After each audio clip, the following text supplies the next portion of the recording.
Mi na Vračaru poštujemo tradiciju, cenimo uspomene, negujemo ih i zahvalni smo onima koji su ostavili svoje dela za sobom. Ono nam puno znače i u kulturi našoj, i našoj nauci, i našoj zajednici. Od naših predaka jesmo nasledili i prihvatili čovekoljublje, osjećaj jedni za druge. Učili su nas takođe da radimo i živimo u miru i u slozi. Mi kao ljudi koji se bavimo javnim poslom te vrednosti sledimo. Poštujemo tradicionalno i građansko, ali takođe želimo da sve one moderne i normalne stvari koje su posledica ovog vremena i koje su saglasne s ovim vrednostima prihvatimo.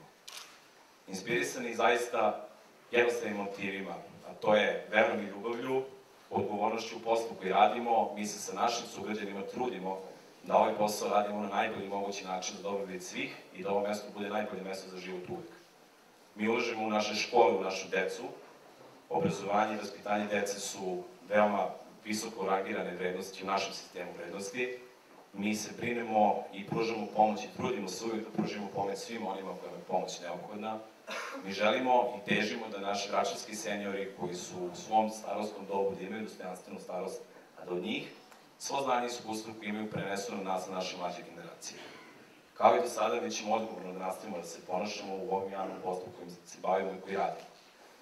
Bit ćemo uvek na usluzi našim građanima, trudećemo se da uvek budemo aktivni, efikasni i uspešni u poslu koji radimo, a vrata naše kuće, kao i vrata hrama, posvećena našem prvom arhijepiskopu i našem prosvetitelju, bit će uvek otvorena za sve građane.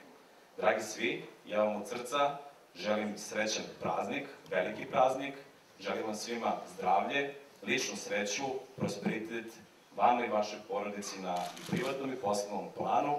Srećan nam svima, slava!